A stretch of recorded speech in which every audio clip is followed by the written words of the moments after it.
Hello friends, मैं हूं कैफ और आज हम लोग करने वाले हैं क्लास 9th का मैथ का चैप्टर नंबर 4 जिसका नाम है दो चर वाले रैखिक समीकरण। तो बच्चों, इस वीडियो में हम लोग इस चैप्टर का बेसिक कॉन्सेप्ट को क्लियर करेंगे और प्रश्नावली 4.1 को भी कंप्लीट करेंगे। तो इस चैप्टर का नाम क्या है, सबसे पहले वो देखिए। लिखा हुआ है दो चर वाले रैखिक समीकरण, यानी दो चर। पहले चर को आप लोग को समझना बहुत जरूरी है, तो चलिए समझ लेते हैं ये चर क्या होता है। ठीक है, देखिए एक होता है चर, एक होता है अचर। ये चर में क्या क्या हो जाता है, तो एक्स वाई जेड इस तरह से जो भी आएगा हमारे पास, ठीक है, ये चर हो जाएगा। अचर में क्या हो जाएगा, अचर यानी कि संख्या, अचर यानी कि संख्या जिसमें आ जाएगा 1 2 4 8, इस तरह से कुछ भी कोई भी संख्या ले लो, ये अचर हो गया। ठीक है, अब अगर हम लोग इस दो यहाँ पे कितना चर हो गया, तीन चर हो गया, और भी बहुत सारे चर हो सकते हैं, लेकिन आप लोग को इस चैप्टर में कितना चर को पढ़ना है, बस दो ही चर को। ठीक है, आइए हम लोग इसको आगे देखते हैं। पहले इसका एक समीकरण बना लेते हैं। ठीक है, हम यहाँ पे लिखते हैं व्यापक समीकरण, व्यापक समीकरण। ये व्यापक समीकरण में कैसे बनेगा हम लोग का, जैसे कि A X plus B Y plus C बराबर 0। ठीक है, अब इसमें से आप लोग पूछेंगे कि ये सर ए क्या है, बी क्या है, ठीक है, और सी क्या है। तो इसमें बच्चों ए और बी, ए बी और सी जो है ये आप लोग का अचर पद है। क्या है, अचर पद। अचर पद यानी कि कोई भी क्या है, संख्या है। ठीक है, एक दो कुछ भी हो सकता है, पाँच छः या कोई भी संख्या हो सकता है इस जगह पे। ठीक है, अगर बात करें हम लोग यहाँ पे कि ए बी सी जो है आप लोग का एक वास्तविक संख्या भी बोल सकते हैं। इसको हम लोग क्या बोल सकते हैं, वास्तविक संख्या, जो कि आप लोग को पहले चैप्टर में ही पढ़ा दिए थे वास्तविक संख्या होता क्या है। ठीक है, वास्तविक संख्या। उसके बाद यहाँ पे हम लोग ये पूछेंगे कि एक्स वाई क्या है ये। ठीक है, तो ये बच्चों ये आप लोग का चर है, जो चर है आप लोग का एक्स और वाई है। ठीक है, और इस चैप्टर में आप लोग को कितना चर के बारे में पढ़ना है, दो ही चर, एक एक्स एक वाई। यहाँ पे दो चर के बारे में पढ़ना है, क्योंकि आप लोग का चैप्टर का नाम ही क्या है, दो चर वाले रैखिक समीकरण। तो यहाँ पे आप लोग को दो चर को पढ़ना है। ठीक है, अब यहाँ पे क्या है, एक घात। ठीक है, इसमें घात कितना हो जाएगा बच्चों, घात जो हो जाएगा एक हो जाएगा। ठीक है, क्योंकि यहाँ पे आप लोग को पता है कि ये रैखिक का मतलब क्या होता है, रैखिक का मतलब ही होता है एक घात। रैखिक का मतलब ही होता है कितना घात, एक घात। तो यहाँ पे चैप्टर से आप लोग को समझ में आ गया, दो चर वाले रैखिक समीकरण यानी कि एक घात वाले समीकरण, इसमें जितने भी घात होंगे। बच्चों इसमें हम एक उदाहरण समझ लेते हैं कि ये उदाहरण में कि ये समीकरण किस टाइप से हो सकता है। जैसे मान लो कि 3x प्लस 5y प्लस 6 बराबर 0, तो ये भी एक समीकरण है, दो चर वाले रैखिक समीकरण हो गया। इस तरह से और भी ले सकते हैं हम लोग, 2x माइनस 3y माइनस 3, इस तरह से कोई भी संख्या एक ले लो, तो ये भी क्या हो जाएगा हम लोग का, दो चर वाले रैखिक समीकरण। तो बच्चों आप लोग को ये कॉन्सेप्ट में क्लियर हो गया होगा, ठीक है, कि इस चैप्टर में है क्या। चलिए अब आते हैं हम लोग प्रश्नावली 4.1 को सॉल्यूशन करते हैं। चलिए बच्चों, अब हम लोग इस चैप्टर का प्रश्नावली 4.1 को सॉल्व करते हैं। देखिए पहला क्वेश्चन इसमें क्या दिया हुआ है, लिखा हुआ है कि एक नोटबुक की कीमत एक कलम की कीमत से दुगुनी है। इस कथन को निरूपित करने के लिए दो चर वाले रैखिक समीकरण लिखना है। ठीक है, तो यहाँ पे आप लोग को क्या करना है, दो चर वाला रैखिक समीकरण लिखना है, जिसमें देखिए कुछ संकेत दिया हुआ है। लिखा हुआ है मान लीजिए नोटबुक की कीमत x रुपया है और कलम की कीमत y रुपया है। ठीक है, तो देखिए इसको हल कैसे करेंगे हम लोग, हल। ठीक है, हम लोग मान लेंगे, माना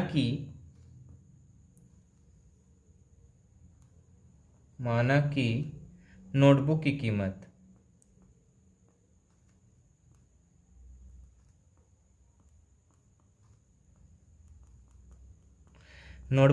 हम लोग x मान लेंगे तथा कलम की कीमत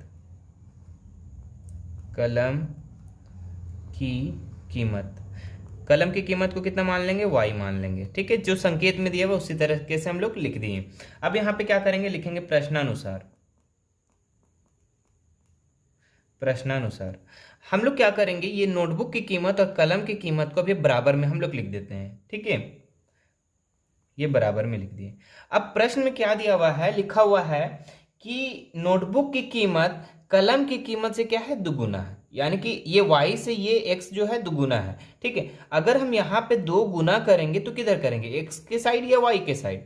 देखिए ये तो दुगुना पहले से है और ये कम है। देखो बड़ा कौन है, बड़ा ये बड़ा है। ठीक है, नोटबुक की कीमत जो है बड़ा है और किससे, कलम की कीमत से। तो हमको जब बराबर करेंगे तो किधर गुना करेंगे, इधर या इधर। ठीक है, तो ये साइड जब गुना करेंगे तो ये बराबर हो जाएगा। जैसे मान लेते हैं एग्जाम्पल पे, ठीक है, नोटबुक की कीमत 10 है, ठीक है, और इसकी कलम की कीमत कितना है, 5 है। तो यही क्वेश्चन यही ना बोल रहा है कि नोटबुक की कीमत कलम की कीमत से दुगुना है कि नहीं दुगुना। और हम लोग इसको बराबर जब करेंगे तो किधर गुना करेंगे, इधर गुना करेंगे। तो ये हम लोग का यहाँ पे क्या हो जाएगा, y के तरफ 2 गुना करना पड़ेगा, क्योंकि ये नोटबुक की कीमत तो पहले से बड़ा है और y की कीमत क्या है, छोटा है। तो हम लोग को इसका, और बोल रहा है कि ये दुगुना है, तो हम लोग गुना किधर करेंगे, ये साइड गुना करेंगे।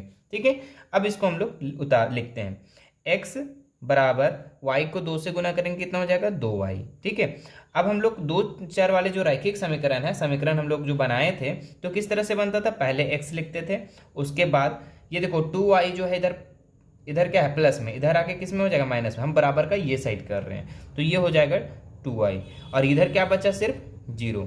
तो ये हो गया हम लोग का 2 चर वाले रैखिक समीकरण। यही आप लोग का क्या हो गया, इसका आंसर हो गया। ठीक है, यही आप लोग को यहाँ पे लिखने के लिए कह रहा था। चलिए अब आते हैं हम लोग प्रश्न नंबर 2 में। चलिए बच्चों, अब हम लोग इसका प्रश्न नंबर 2 को सॉल्व करते हैं। देखिए क्या लिखा हुआ है प्रश्न नंबर 2। लिखा हुआ निम्नलिखित रैखिक समीकरणों को ax plus by plus c बराबर 0 के रूप में व्यक्त कीजिए और प्रत्येक स्थिति में a b c का मान ज्ञात करना आप लोगों को। ठीक है, तो यहाँ पे आप लोग का टोटल प्रश्न जो दिया हुआ है 8 प्रश्न दिया हुआ है। ठीक है, दूसरा में, और इसमें से एक एक करके हम लोग अब सॉल्व करेंगे। ठीक है, तो देखिए यहाँ से हल कर दे रहे हैं हल, जिसमें से आप लोग का पहला क्वेश्चन क्या दिया हुआ है, लिखा हुआ है 2x प्लस 3y बराबर 9.35 और 5 पे क्या लगा हुआ है, बार लगा हुआ है। अब इसको कैसे सॉल्व करेंगे। ठीक है, देखिए आप लोग को जो मेन करना क्या है ना, कि ax plus by plus c बराबर 0, यही समीकरण होता है। ठीक है, व्यापक समीकरण तो यही हम बताए थे, 2 चर वाले रैखिक समीकरण। हम लोग को इस टाइप में से करना होता है, जो कि आपके प्रश्न में दिया हुआ है कि इस रूप में आपको व्यक्त करना है। तो हम लोग क्या करेंगे, 2x प्लस 3y, a और b जो है, ठीक है, a और b अपने अपने जगह पे, लेकिन c जो है यहाँ पे ये साइड है, बराबर का ये साइड है, और हम क्या बोले कि बराबर का ये साइड लाना है। तो ये साइड लाने के लिए क्या करेंगे, ये प्लस में है, इधर आके किस में हो जाएगा, माइनस 9.35, और बराबर क्या हो जाएगा, 0 हो जाएगा। ठीक है, अब देखो यहाँ पे तीनों जो आ गया एक जगह आ गया, ठीक है, एक ही साइड में आ गया। तो अब हम लोग को यहाँ पे क्या बोल रहा है, ए बी सी का मान ज्ञात करना है। तो a बराबर कितना हो जाएगा, बताओ, एक बराबर कितना हो जाएगा, x के पहले क्या है, तो 2 है, तो 2 हो जाएगा। ठीक है, और b बराबर कितना हो जाएगा, b बराबर 3 हो जाएगा। वही है ना, देखो a के जगह में क्या है, 2 है, b के जगह में क्या है, 3 है ना, c के जगह में क्या है, देख लो, c के जगह में क्या हो जाएगा, माइनस 9.35। ठीक है, इसमें आप लोग को ध्यान देना है, जो माइनस में हो वो माइनस में लिखना है। तो ये इसका आप लोग का पहला प्रश्न हो गया। आइए अब इसका हम लोग दूसरा को देखते हैं। तो यहाँ पे सॉल्व कर दे रहे हैं। देखिए क्या लिखा हुआ है दूसरा में, x minus Y by 5 minus 10 बराबर 0। ठीक है, तो यहाँ पे आप लोग सबसे पहले देखिए कि x के आगे तो कुछ है नहीं। ठीक है, और ये तीनों जो है एक साइड है या नहीं है, है ना, एक साइड है, तो ये तो हम लोग को कहीं लाना नहीं पड़ेगा। तो ये x के आगे जब कुछ नहीं है तो इसके आगे क्या होता है पता है, 1 होता है। ठीक है, माइनस ये y बाय 5 को हम लोग ऐसे लिख सकते हैं, 1 बाय 5 गुना y, बिल्कुल लिख सकते हैं, क्योंकि ऊपर ऊपर गुना हो जाता है, 1 और y गुना करेंगे तो y हो जाएगा, माइनस 10 बराबर क्या हो जाएगा, 0 हो जाएगा। अब बताइए यहाँ पे a के जगह में क्या हो जाएगा, 1 हो जाएगा। जब कुछ नहीं रहता है तो उसके आगे क्या छुपा होता है, 1। ठीक है, और b के जगह में क्या हो जाएगा बताओ, ये b के जगह में माइनस 1 बाय 5, तो माइनस 1 बाय 5 हो जाएगा। ठीक है, और c के जगह में बता दीजिए कितना होगा, c के जगह में माइनस 10। ठीक है, तो ये हो गया आप लोग का इसका दूसरा। अब देखिए इसका तीसरा बना लेते हैं यहाँ पर। और हाँ बच्चों, अगर आप लोग को अच्छा लग रहा होगा, ठीक है, आप लोग यहाँ तक देख रहे हैं तो उम्मीद है कि आप लोग को वीडियो अच्छा लग रहा होगा। ठीक है, तो सब्सक्राइब जरूर कर दीजिएगा और बेल आइकन बटन को भी प्रेस कर दीजिएगा। चलिए इसका हम लोग तीसरा देखते हैं, माइनस 2x प्लस 3y बराबर 6। ठीक है, तो सबसे पहले अरेंज करेंगे, क्योंकि c तो उधर है तो c को इधर ले आएंगे, है ना। तो लिखेंगे -2x प्लस 3y माइनस 6 बराबर क्या हो जाएगा, 0 बचेगा। ठीक है, अब यहाँ पे एक a बराबर कितना हो जाएगा बताओ जरा, -2 हो जाएगा, है ना। a क्या कितना हो जाएगा, -2, और b कितना हो जाएगा बताओ, b 3 हो जाएगा, c कितना हो जाएगा, -6। ठीक है, तो ये हो गया इसका तीनों प्रश्न। आइए अब हम लोग इसका 4 को देखते हैं। 4 नंबर दिया हुआ यहाँ पर x बराबर 3y। ठीक है, तो इसको कैसे करेंगे, देखिए यहाँ पे ये a तो एक साइड है, b वो साइड है, तो b को इधर ले आते हैं ना, तो a एक साइड हो गया, ये 3y को इधर जब लाएंगे तो -3y हो जाएगा। ठीक है, और c तो कुछ दिया हुआ नहीं है। ठीक है, c के जगह में आप लोग 0 लिख सकते हैं, क्या लिख सकते हैं, 0 लिख सकते हैं, बराबर 0।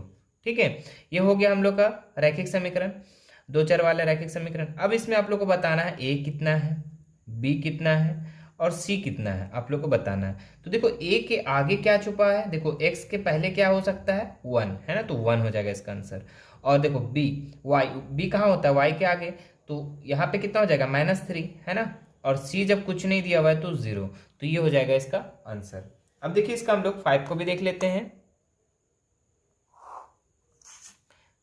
देखिए 5 नंबर आप लोग का प्रश्न क्या है, लिखा हुआ है 2x बराबर -5y। ठीक है, तो सबसे पहले अरेंज करेंगे हम लोग, तो 2x और ये -5y इधर किस में जाएगा, +5y, और बराबर यहाँ पे प्लस c के जगह में कुछ नहीं है तो 0 लिख दो, बराबर 0। अब देखो यहाँ पे बताना है a का मान, b का मान और c का मान। ठीक है, तो a बराबर कितना हो जाएगा बताइए, x के पहले होता है a तो 2 है ना, और b कितना हो जाएगा, y का पहले होता है तो 5, और c बराबर कितना हो जाएगा, 0। तो ये हो गया इसका 5 नंबर। अब इसका हम लोग 6 भी बना लेते हैं। चलिए 6 में क्या दिया हुआ है आप लोग का, 3x प्लस 2 बराबर 0, ये क्वेश्चन दिया हुआ है। अब क्या करेंगे हम लोग, पहले देखो यहाँ पे जो आप लोग पहले देख लो कि क्या क्या दिया हुआ है, ये a दिया हुआ है और c दिया हुआ है, b इसमें नहीं दिया हुआ है, तो हम लोग ऐसा नहीं लिख सकते हैं 3x प्लस b, जब कुछ नहीं दिया हुआ है तो हम लोग लिख सकते हैं 0 को गुना कर सकते हैं y से, जब 0 को y से गुना करेंगे 0 हो जाएगा, खत्म, है ना, और प्लस इधर पे 2 बराबर 0।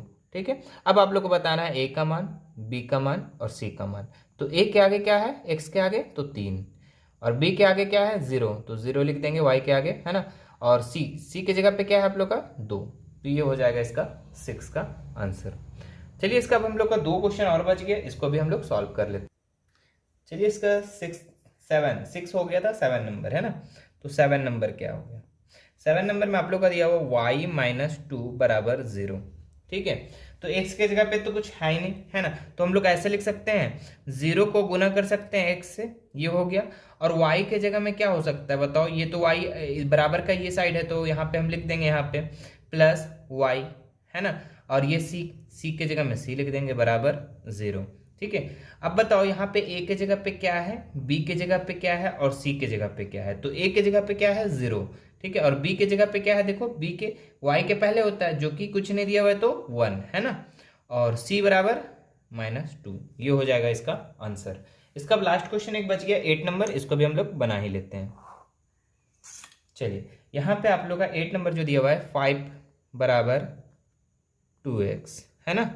अब ये क्या करेंगे हम लोग, 5 तो जो दिया हुआ है ये c है और ये a है, b तो दिया भी नहीं, तो सबसे पहले क्या करेंगे हम लोग, a को आगे ले आएंगे, है ना, तो यहाँ पे लिखेंगे -2x, चूंकि बराबर का ये साइड ला रहे हैं हम लोग। उसके बाद जब y कुछ नहीं दिया हुआ है, b मतलब कुछ नहीं दिया हुआ है, तो क्या करेंगे, यहाँ प्लस 0 को गुना करेंगे y से, है ना, तब 0 हो जाएगा, और फिर यहाँ पे 5 है, ये बराबर का इधर ही है तो इधर ही रहने दो, प्लस में रहेगा, बराबर 0। अब क्या करेंगे, यहाँ पे देखना है कि a का मान और b का मान और c का मान। तो बच्चों इसको आप लोग कमेंट बॉक्स में बताओ कि a का मान कितना होगा, b का मान कितना होगा और c का मान कितना होगा। और इसके बाद हम लोग नेक्स्ट जो चैप्टर आएगा, ठीक है, नेक्स्ट प्रश्न वाले इसके बाद वाले वीडियो में आएगा। और हाँ बच्चों, अगर वीडियो अच्छा लगा होगा तो लाइक जरूर कर दीजिएगा और सब्सक्राइब करके बेल आइकन बटन को भी प्रेस कर दीजिएगा। इससे क्या है कि आने वाले वीडियो का नोटिफिकेशन सबसे पहले आपको मिले और ज़्यादा से ज़्यादा फ्रेंड्स लोग को शेयर कीजिए। ठीक है, मिलते हैं नेक्स्ट वीडियो में, धन्यवाद।